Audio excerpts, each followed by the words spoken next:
Stop procrastinating and start planning your dream vacation. Traveling overseas can be daunting, so I'm going to share 5 steps with you that can make this dream a reality.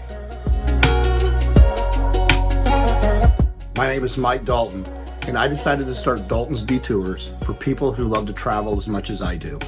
I also want to give you some tips on planning trips and to let you see some exciting places I go around the world. I believe that most people could plan that one dream vacation.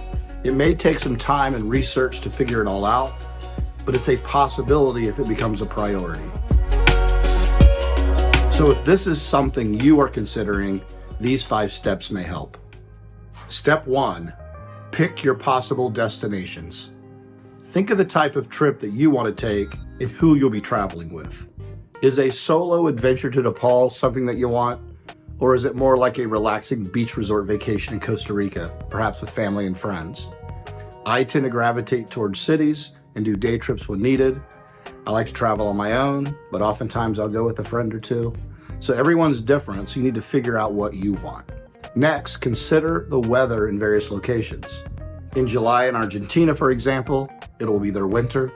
July in Tokyo is very hot and humid. And July in Bangkok is rainy season. Also consider whether it's high tourist season or the shoulder season to make sure you get the best deal. Now take into account your work schedules, personal commitments, and any other factors that might limit your ability to travel. Find a window of time between 5 days and 2 weeks that'll allow you to fully immerse yourself in the experience. Once you've done all this, figure out your budget. How much money do you want to spend on this trip? Start with the major expenses such as flights, accommodation, and transportation. Then consider meals, activities, and souvenirs, and smaller things like that. Write them down in categories and determine your price range. With all this in mind, make a list of about 3 to 5 destinations that you are considering. You may already have 1 or 2 places you've always wanted to go, but it's still a good idea to set a list of a few locations to give you some flexibility. Now I think at this point it's important to do a little bit of research. YouTube is a great place to go and find info from travelers about any destination you're considering. My last 3 or 4 trips, most of my research was done on YouTube. In the end, if Paris is the one city that you've always wanted to go to, or Bali is your dream destination, then you can find a way to make it work. If not, set your sight on a few places as you move into the next stage of planning. Step 2, book your flights. I like to use flight aggregators like Google Flights or Skyscanner. These platforms allow you to search for flights, compare prices, and book directly through their websites, and they often provide filters and options to customize searches. Oftentimes, the cost and the convenience of the flight will be the final thing that allows you to make the decision. If possible, adjust your departure and return dates by a few days to take advantage of potential fare variations. You can also fly into one airport and out of another. In 2019, I found a flight to Singapore and a flight back from Malaysia, and it saved me $300.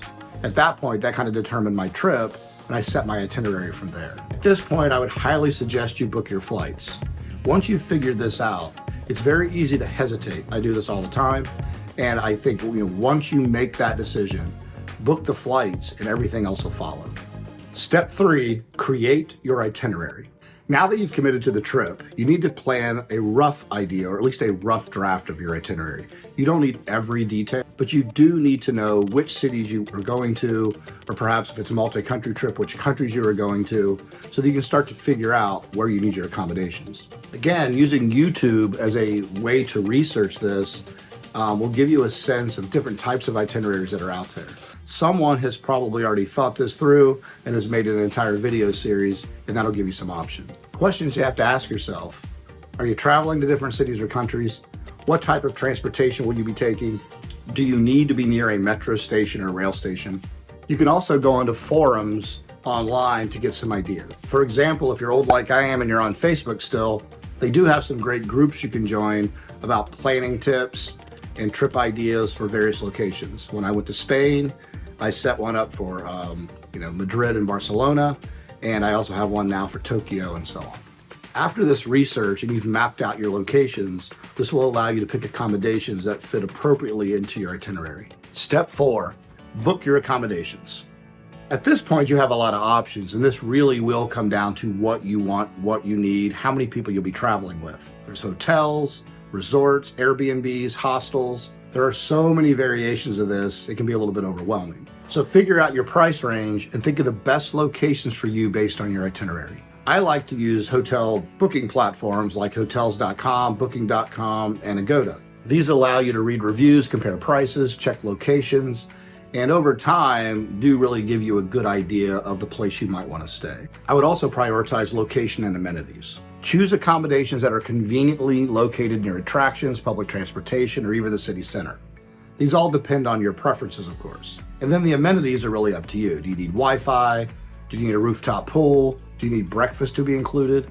When I go to places in the summer, I always make sure that they have good air conditioning. I check the reviews to make sure the biggest complaint is that the hotel's too cold. And finally, do they have an easy cancellation policy? And is that something that you need? Step 5, getting there. Now that we've planned most of the trip, we need to make sure that we get to this destination as easily as possible. If you do not have a passport, make sure you apply for one at least 6 months before your trip. Also, look into any visas that you may need and any other entry details. Each country will have different entry requirements, so it is important to make sure you gather everything you need. When this is completed, make sure you have copies of everything at home and with you on the trip. Finally, we need to make sure we know how to get from the airport to our hotel. It's best not to wait till you get there to figure this out. It just adds more stress. Usually this will be done by some form of public transportation like a train or bus, or by taxi, shuttle, maybe even Uber. So make sure all of your travel documents are organized and make sure you have a general plan on arrival of how you're going to get to that hotel. Hopefully these 5 tips helped and it makes you a little bit more comfortable if you're trying to plan a trip this year. To take you a little more step-by-step in this process, I've decided to plan a solo trip to Japan this summer. I will not only have videos about how to plan the trip, I will also have information about the various places I am going and what it's like when I get there. If you enjoy the contents of this video, please click the subscribe button to make sure you can get weekly updates and content just like this. Also, stay connected with me on social media and add any comments below on places that you're considering traveling this year. I really appreciate you watching. Thanks.